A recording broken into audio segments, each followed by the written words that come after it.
వారి యొక్క దివ్య చైతన్యంతో కనెక్ట్ అవుతూ జగద్గురువైన శ్రీకృష్ణ పరమాత్మ యొక్క శక్తి స్థితి జ్ఞానాలను తీసుకుంటూ అమ్మ శివపార్వతుల శక్తిని చక్కగా మనం కనెక్ట్ అవుతూ ఈరోజు అంతర్యాన్ని చొచ్చుకుని పోయేందుకు ప్రక్రియలు,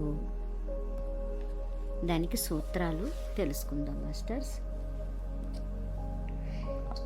మీ చేతులతో తలలోని 7 ద్వారాలను మూసివేస్తుంటే కళ్ళ మధ్యలో ఒక చోట అంతా ఎముడ్చుకున్నట్లు అవుతుంది. అది ఒక సూత్రము. ఆశీర్వదింపబడిన దాన ఇంద్రియాల హృదయంలోకి లీనమై కమలంలో మధ్యలోకి చేరుతుంది. కమలం మధ్యలోకి చేరుతుంది ఇంద్రియాలన్నీ కూడా. తర్వాత ఇంకొక సూత్రం, ఎరుక లేకుండా ఉన్న మనస్సుని మధ్యన ఉంచండి అందాక.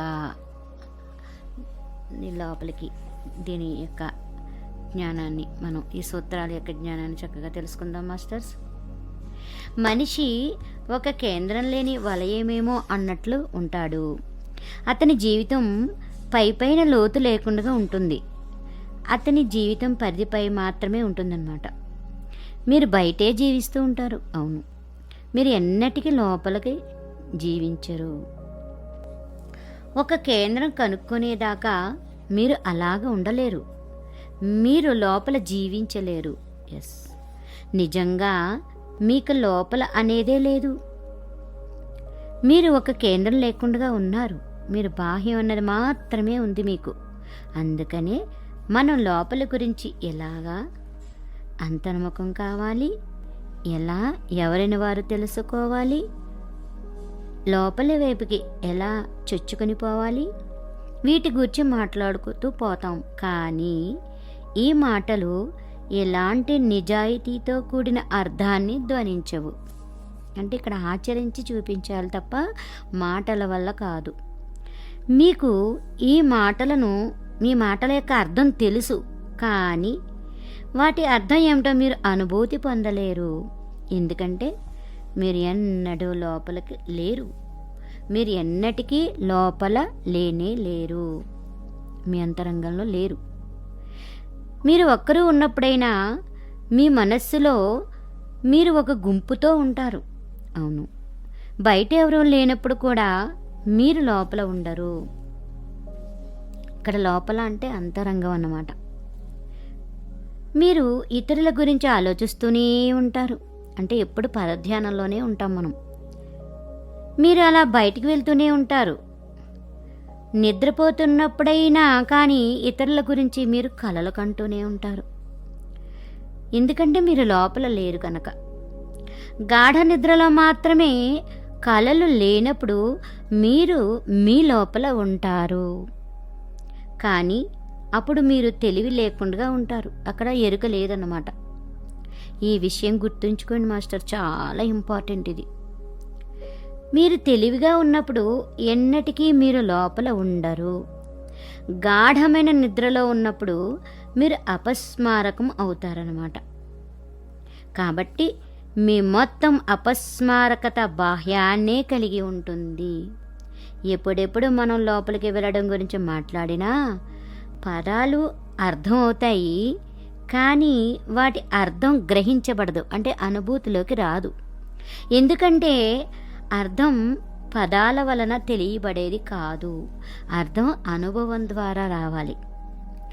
అప్పుడు పదాలు అర్ధరహితంగా ఉంటాయి. నేను లోపలికి అన్ని అంటే మీరు ఆ మాటని అర్థం చేసుకుంటారు, కానీ పదాన్ని మాత్రమే, దాని అర్థాన్ని కాదు. మీకు లోపలికి అంటే ఏమిటో తెలియదు. ఎందుకంటే తెలుసుండి మీరు ఎన్నడూ లోపల లేరు కనుక. మీ మనస్సు నిరంతరము బహిర్ముఖంగా పోతుంది కనుక లోపలికి అంటే ఏమిటి అన్నది మీకు అనుభూతి కాలేదు, లేదా అదంటే ఏమిటో మీకు తెలియదు. మీరు ఒక కేంద్రం లేని ఒక వలయం, ఒక పరిధి మాత్రమే అని నేను అన్నప్పుడు నా ఉద్దేశం ఏమిటంటే ఇదే. అంటే కేంద్రం ఉంటుంది, కానీ మీరు అచేతనావస్థలో ఉన్నప్పుడు మట్టుకే అందులో పడతారు. అలా కాకపోతే మీరు తెలివిగా ఉన్నప్పుడు మీరు బయటికే కదులుతూ ఉంటారు. దీనివలన మీ జీవితం ఎన్నడూ ఘాటుగా ఉండదు. అది అలాగా ఉండలేదు. అది అటు ఘాటుగానూ కాక ఇటు చప్పగానూ కాక మధ్యస్థంగా ఉంటుంది. మీరు ఒకవేళ చనిపోయారేమో అన్నట్లు జీవించి ఉంటారు, లేదా రెండు ఒకేసారి ఉన్నాయేమో అన్నట్లు ఉంటారు. మీరు నిర్జీవంగా జీవిస్తున్నట్లు చావు లాంటి ఒక జీవితాన్ని జీవిస్తూ ఉంటారన్నమాట. మీరు అత్యల్పత్వం దగ్గర ఉంటారు, అత్యున్నత శిఖరాగ్రాన ఉండరు. కానీ అతి తక్కువ కొలమానం వద్దే ఉంటారు. మీరు నేనున్నాను అని అంటారు, అంతే. మీరు చనిపోనూ లేదు, అలాగని సజీవంగానూ ఉండడం లేదు. అంటే మీ ఉద్దేశం ఏమిటి అంటే ఇదే అన్నమాట. కానీ జీవితం ఎన్నటికీ పరిధి వద్ద తెలియదు. జీవితం కేంద్రం దగ్గర మాత్రమే తెలుస్తుందన్నమాట. పరిధి వద్ద ఘాటుగాను కాక చప్పగాను కాక మధ్యస్థ జీవితం మాత్రమే సాధ్యమవుతుంది. కావున నిజానికి మీరు ఒక అతి కపటమైన జీవితాన్నే జీవిస్తారు. అప్పుడు మరణం అయినా అబద్ధంగా అవుతుంది.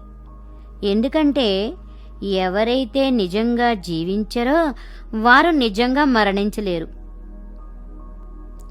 నిష్కపటమైన జీవితం మాత్రమే నిజాయితీ అయిన మరణం అవుతుంది. అప్పుడు చావు చక్కగా ఉంటుంది. నిష్కపటమైనదేది అయినా అందంగానే ఉంటుంది మాస్టర్స్. జీవితం అయినా ఒకవేళ అది కపటమైతే అసహ్యకరంగా ఉండే తీరుతుంది. ఎస్, మీ జీవితం వికారంగా ఉంటుంది. కేవలం కుళ్ళిపోయి ఉంది. ఏమీ జరగడానికి అక్కడ ఆస్కారం లేదు. ఏదో ఒక రోజు ఏదో ఒక చోట ఏదో ఒకటి జరుగుతుందని మీరు ఆశిస్తూ కేవలం అలా ఎదురు చూస్తూ పోతూ ఉంటారు. ఈ క్షణం, ఇదే క్షణం వద్ద కేవలం ఖాళీతనం ఉంది. గతంలోనూ ప్రతి క్షణం అలాగే ఉంది, కేవలం ఖాళీ. మీరు భవిష్యత్తు కొరకు అలా ఎదురు చూస్తూ ఉంటారు. ఏదో ఒక రోజు ఏదో ఒకటి జరగవచ్చును అని ఆశిస్తూ అలా ఎదురు చూస్తూ ఉంటారు. కేవలం ఆశిస్తూ ఉంటారు. అప్పుడు ప్రతి విషయము పోగొట్టుకోవడమే అవుతుంది. ఇది గతంలో జరగలేదు కాబట్టి భవిష్యత్తులోనూ జరగబోదు. ఇది ఈ క్షణంలో మాత్రమే జరుగుతుంది. కానీ అప్పుడు మీకు తీవ్రత, ఒక చొచ్చుకుని పోయే తీవ్రత్వం కావాలి, తీవ్రంగా. అప్పుడు మీరు కేంద్రంలో పాదుకుని ఉండడం అవసరం. పరిధి లాభం లేదు. అప్పుడు మీకు మీ క్షణాన్ని దొరికేటట్లు చేసుకోవాలి. అదే వర్తమాన క్షణం అన్నమాట. నిజానికి మనం ఏమిటి అనే దాని గురించి మనం ఎన్నడూ ఆలోచించము. మనం ఏమిటి, ఎలాగా ఆలోచించినా కేవలం సర్వసాధారణంగాను అర్ధరహితంగానూ ఉంటుంది. నేను ఒకప్పుడు విశ్వవిద్యాలయ ఆవరణలో ఒక ప్రొఫెసర్గా ఉండేవాడిని. ఓషో మాస్టర్ చెప్తున్నారు. ఒకరోజు అతను వచ్చాడు. అతి నిరాశ నిస్పృహతో ఉన్నాడు. నేను ఏమిటి సంగతి అని అడిగాను. అతను నాకు జ్వరం వచ్చినట్లు అనిపిస్తోంది, నేను ఏదో చదువుకుంటూ అన్నాను, నిద్రపో, ఈ రగ్గు కప్పుకుని పడుకుని విశ్రాంతి తీసుకో అన్నాడంట ఆయన. అతను పక్కపై పడుకున్నాడు. కానీ కొన్ని క్షణాల తర్వాత అన్నాడు, లేదు, నాకు జ్వరం లేదు, నిజానికి నేను కోపంగా ఉన్నాను, ఎవరో నన్ను అవమానించారు, నేను అతని పట్ల తీవ్రమైన ప్రతిహింసాభావంతో ఉన్నాను అన్నాడు. అప్పుడు ఓషో మాస్టర్ చెప్తున్నారు, మరి అలాంటప్పుడు నీకు ఎందుకని జ్వరం వచ్చిందని అన్నావు అంటే అతను అన్నాడు, నేను కోపంగా ఉన్నాను అనే సంగతిని నేను గుర్తించలేకపోయాను, కానీ నేను కోపంగానే ఉన్నాను, జ్వరం లాంటిది ఏమీ లేదు. అతను రగ్గు విసిరి పారేశాడు. అప్పుడు ఓషో మాస్టర్ అన్నారు, సరే, ఒకవేళ నీవు కోపంతో ఉన్నట్లయితే ఈ దిండు తీసుకో, దీనిని కొట్టు, దీనితో హింసాత్మకంగా ఉండు, నీ ఉగ్రత్వాన్ని విడుదలయ్యేట్లు చెయ్యాలి. దిండు సరిపోనట్లయితే నేను ఉన్నాను, నువ్వు నన్ను కొట్టచ్చు, ఈ కోపం విసిరేయబడేటట్లు చెయ్యాలి నువ్వు అని అన్నమాట. అతను నవ్వాడు. కానీ ఆ నవ్వు అబద్ధమైనది. అతని మొహంపై కేవలం రంగు అద్దినట్లుందది. అది అతని ముఖంపై వచ్చింది, తర్వాత మాయమైపోయింది. అది అసలు ఎన్నడూ లోనికి చొచ్చుకొని పోలేదు. అది ఎన్నటికీ లోపల నుంచి వచ్చింది కాదు. అది కేవలము ఒక కపటమైన నవ్వు. కానీ ఆ నవ్వు అబద్ధపు నవ్వు అయినా కానీ అది ఒక ఖాళీని సృష్టించింది. అతను అన్నాడు, నిజంగా లేదు, నిజంగా నేను కోపంగా లేను. ఎవరో ఏదో ఇతరుల ముందున నన్ను అన్నారు, నాకు అతి సిగ్గుగా ఇబ్బందిగా అనిపించింది. వాస్తవానికి ఇది సంగతి అన్నాడు. ఓషో మాస్టర్ అన్నారు, ఒక అరగంట లోపలే నీ సొంత భావాల గురించి చెప్పినవి 3 సార్లు మార్చేశావు. నీవు జ్వరంతో ఉన్నట్లు, తర్వాత నువ్వు కోపంగా ఉన్నట్లు చెప్పావు. ఇప్పుడు నువ్వు కోపంతో లేవని, కేవలం ఇబ్బందికరంగా సిగ్గుగా అనిపించిందని చెప్తున్నావు. అయితే ఇందులో ఏది నిజమైంది అని ఓషో మాస్టర్ అడుగుతున్నారు. అతను అన్నాడు, నిజంగా నేను లజ్జితుడిని అయ్యాను అని చెప్పాడు. ఇప్పుడు ఓషో మాస్టర్ చెప్తున్నారు, ఏది నీవు జ్వరంగా ఉన్నావని అన్నప్పుడు దాని గురించి నువ్వు రూఢిగా ఉన్నావు. నువ్వు కోపంతో ఉన్నప్పుడు దాని గురించి నువ్వు నిశ్చింతగా ఉన్నావు. సిగ్గు అనిపించడం గురించి కూడా నీవు రూఢిగానే ఉన్నావు. నీవు ఒక వ్యక్తివా లేదా చాలామంది వ్యక్తులు నీలో ఉన్నారా? ఎంతసేపటి వరకు ఈ నిశ్చయం కొనసాగుతుంది అని అడిగారనమాట ఆయన. అయితే ఆ మనిషి అన్నాడు, నిజంగా నేను ఏమిటి అనుకున్నానో నాకే తెలియట్లేదు. ఏమిటి ఇది? నాకే తెలియడం లేదు. నేను అసలు అల్లకల్లోలంగా ఉన్నాను. దానిని కోపమని అనాలో, లేదా సిగ్గు అని అనిపిస్తోందని అనాలో, లేదా ఏమిటి అనాలో నాకు తెలియడం లేదు. దాని గురించి నాతో చర్చించాల్సిన క్షణం ఇది కాదు. అతను అన్నాడు, నన్ను ఇలా ఒంటరిగా వదిలేయి. నీవు నా పరిస్థితిని వేదాంతి తత్వంలా తయారు చేశావు. నిజం ఏమిటి, నిజాయితీ అనేది ఏమిటి అని నువ్వు చర్చిస్తున్నావు. నేనేమో అత్యధికంగా అల్లజడికి లోని ఉన్నాను అని అంటున్నాడు అనమాట. ఇది ఏదో ఎవరో ఇతరో వ్యక్తితో అని మాత్రమే కాదు, ఎక్స్, వై లేదా జెడ్, అది మీలోనే ఉంది. మీరు ఎన్నడూ నిశ్చింతగా ఉండరు. ఎందుకంటే కేంద్రీకృతం అయినప్పుడే నిశ్చయత్వం అనేది వస్తుంది. మీకు మీ గురించి అయినా సరే రూఢిగా తెలియదు. మీకు మీ గురించి అన్నటికీ నిశ్చయంగా ఉండనప్పుడు ఇతరుల గురించి రూఢిగా ఉండడం అసాధ్యంగా ఉంటుంది కదా. మరి కేవలం అక్కడ మబ్బుగా ఒక అస్పష్టత ఉంటుంది. అది ఏది నిశ్చితం కాదు. కేవలం కొన్ని రోజుల క్రితం ఒకరు వచ్చి ఓషో మాస్టర్తో అన్నారు, నేను ఒకరిని ప్రేమించాను, ఆమెను పెళ్లి చేసుకోవాలనుకుంటున్నాను. నేను ఏమీ అనకుండా కొన్ని క్షణాలు అతని కళ్ళలోకి నిశితంగా చూశాడు. ఓషో మాస్టర్ చూశారనమాట. అతను అసౌకర్యంగా అయ్యి అన్నాడు, మీరు నన్ను ఎందుకు అలా చూస్తున్నారు? నాకు అతి ఇబ్బందిగా అనిపిస్తోంది. నేను అలాగే చూడడం కొనసాగించాను. ఆ మాస్టర్ ఇంకా అలాగే చూస్తున్నాడు అనమాట అతని దగ్గర. అతను అన్నాడు, నా ప్రేమ అబద్ధం అని మీరు అనుకుంటున్నారా? నేనేమీ అనుకుండగానే అలాగే అతన్ని చూడడం కొనసాగించాను. ఇంకా అలాగే చూస్తున్నాడు అనమాట. అతను అన్నాడు, ఈ పెళ్ళి సరి అయినది కాదని మీరు ఎందుకు అనుకుంటున్నారు? అతను తనకు తానే మళ్ళీ అన్నాడు. ఇక్కడ మాస్టరు, ఓషో మాస్టర్ ఆయన కళ్ళలో చూస్తున్నారు తప్ప ఆయన ఏం మాట్లాడడం లేదు. నేను నిజంగా దీని గూర్చి అత్యధికంగా ఆలోచించలేదు. అందుకనే నేను మీ దగ్గరికి వచ్చాను. నిజానికి ఒకవేళ నేను ప్రేమతో ఉన్నానో లేక లేదో అనేదే నాకు తెలియడం లేదు.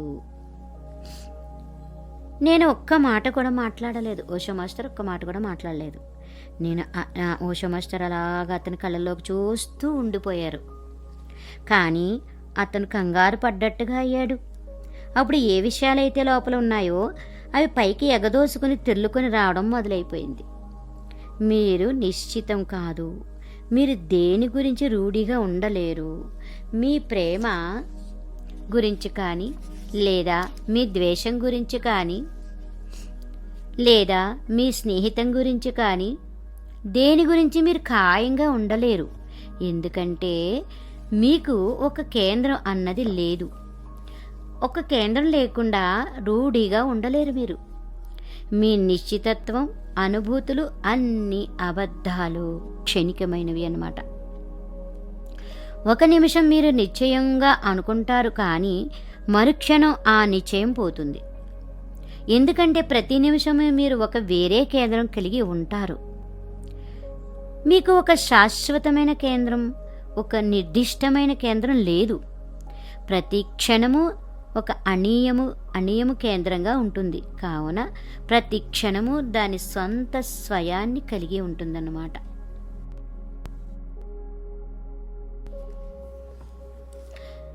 జార్జ్ గుర్చీఫ్ ఒక మనిషి ఒక సమూహం అని అంటూ ఉండేవాడు అనమాట. ఎందుకంటే బోల్డ్ ఉన్నాయి కదా వాళ్ళ కోణాలు, అందుకని ఒక వ్యక్తి, ఒక మనిషి, ఒక సమూహం అని అంటుండేవాడంట. వ్యక్తిత్వం అనేది కేవలం ఒక వంచన. ఎందుకంటే మీరు ఒక వ్యక్తిగా లేరు, మీరు చాలామంది వ్యక్తులుగా ఉన్నారు. అవును కదా.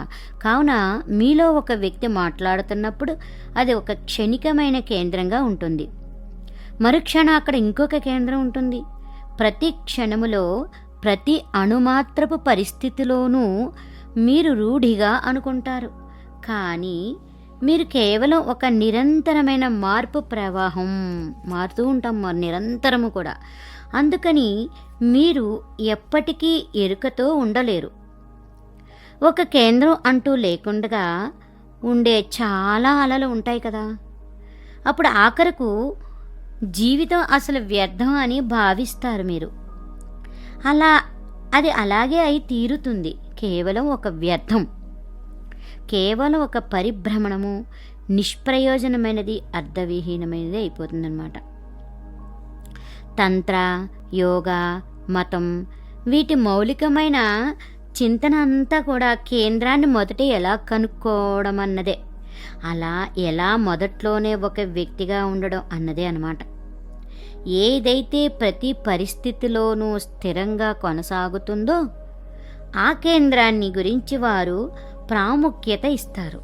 అప్పుడు జీవితం బాహ్యంగా జరుగుతూ ఉంటే సదా పరిణామశీలమైన జీవన ప్రవాహం అలా పోతూ ఉంటే, అలలు వస్తూ పోతూ ఉంటుంటే లోపల కేంద్రం స్థిరంగా దృఢంగా ఉంటుంది. అప్పుడు మీరు ఒకరుగా ఉంటారు, పాదుకొని కేంద్రీకృతమై. ఈ సూత్రాలన్నీ కేంద్రాన్ని కనుక్కోవడానికి వాడే ప్రక్రియలన్నమాట. కేంద్రం అప్పటికే అక్కడ ఉంది. ఎందుకంటే ఒక వలయం, ఒక కేంద్రం లేకుండా ఉండడం అన్నది సాధ్యం కానిది. ఒక వలయం ఒక కేంద్రంతో మాత్రమే ఉండగలదు.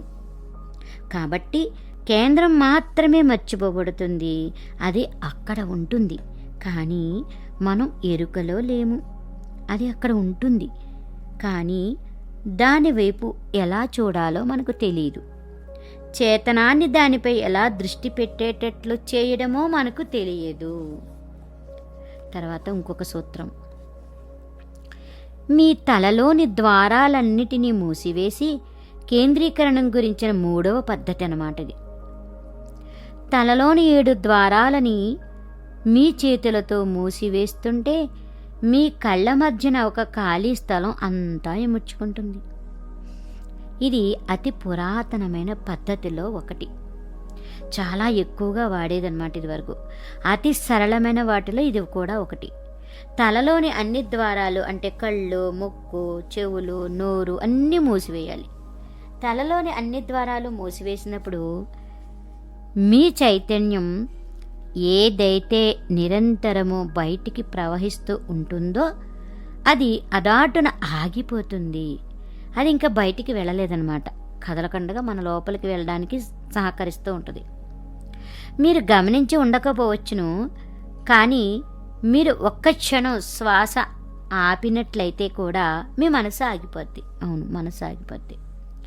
ఎందుకంటే శ్వాసతో మనస్సు కదులుతూ ఉంటుందన్నమాట. అది మనస్సుకి ఉన్న నిబంధనలతో కట్టుపడిపోయిన ఒక తత్వము. మీరు షరతుల సంకెళ్లలో బంధింపబడటం అంటే ఏమిటో అర్థం చేసుకోవాలి ముందు. అప్పుడు మాత్రమే ఈ సూత్రాన్ని అర్థం చేసుకోవడం సులువుగా ఉంటుందన్నమాట. పావ్లావ్ ప్రసిద్ధి పొందిన రష్యా మానసిక శాస్త్రవేత్తలలో ఒకరు. అతను నిబంధనలకు లోబడటం లేదా షరతులకు లోనే అసంకల్పితంగా స్పందించడం. ప్రపంచం అంతటా జనసామాన్యంగా వాడే పదాన్ని సృష్టించాడు. ఎవరైతే మానసిక శాస్త్ర పరిచయం కొద్దిగా అయినా కలిగి ఉంటారో అలాంటి ప్రతి ఒక్కరికి ఆ పదం తెలుస్తుందన్నమాట. ఆలోచన 2 విధాలు. ఏ 2 విధానాలైనా సరే అవి ఎంతగా ముడిపడి ఉండగలవంటే, ఒకవేళ మీరు ఒక్కటి మొదలెడితే రెండోది కూడా మొదటి దానికి కారణం పుట్టుకొస్తుంది. ఇది ప్రసిద్ధి పొందిన పావ్లోవియన్ ఉదాహరణ అన్నమాట. పావ్లోవు ఒక కుక్కతో ప్రయోగం చేశాడు. ఇది ఒకవేళ మీరు కుక్క ముందర కుక్క ఆహారం పెడితే దాని లాలాజలం బయటికి ఊరడం మొదలవుతుంది. కుక్క నాలుక బయటికి వస్తుంది.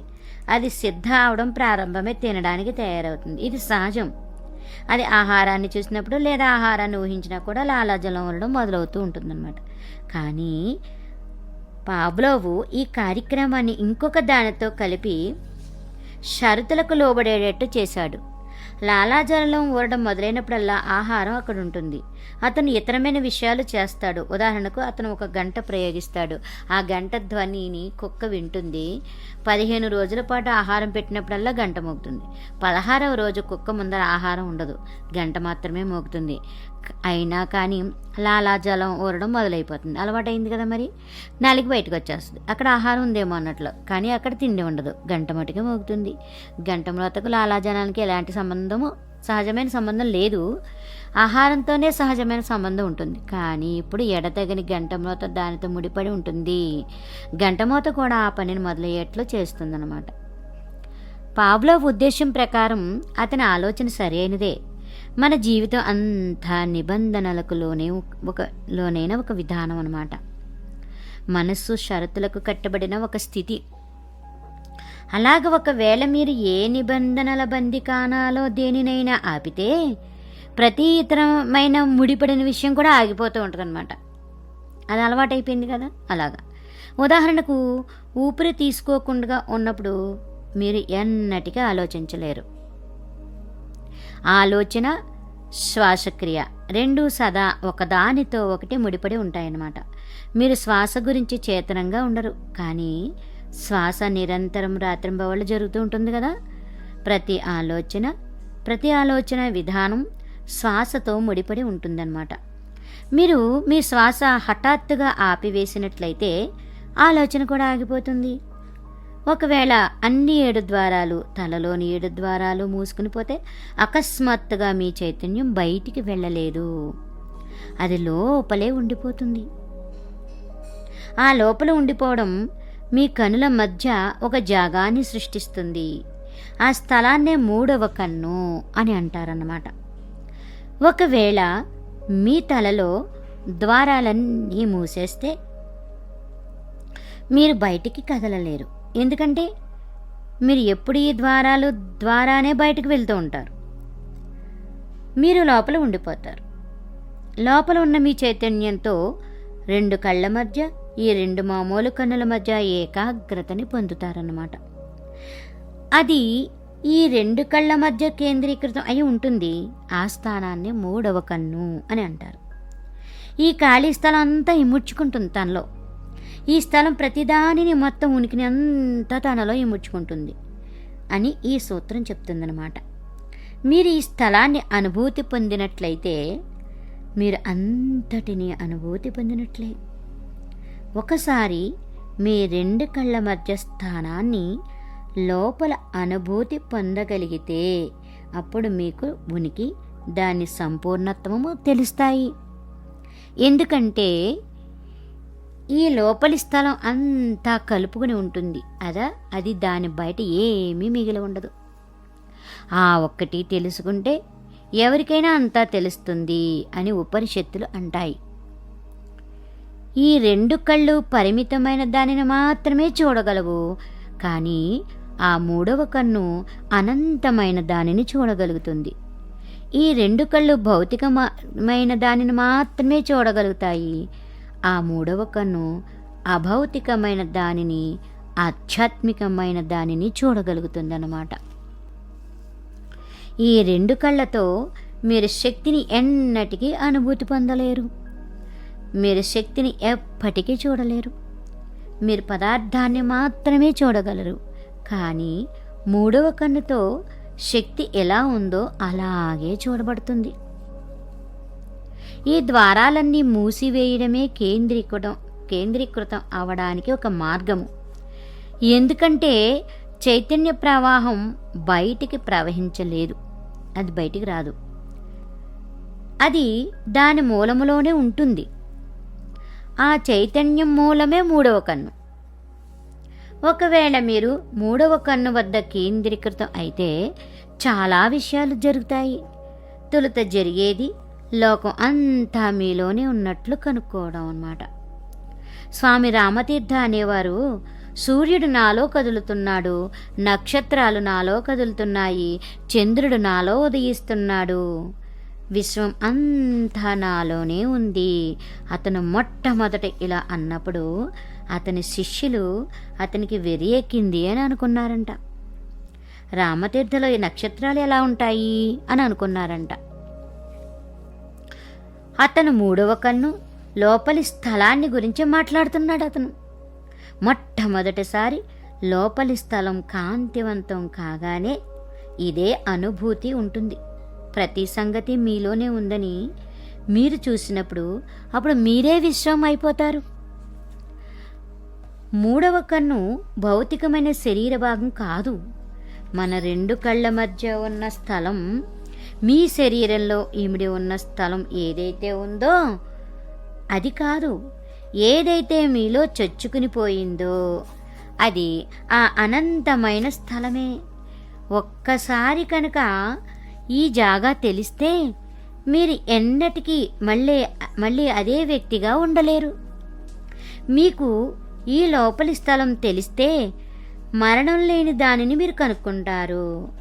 ఇప్పుడు ఇంకా మరణం లేదు.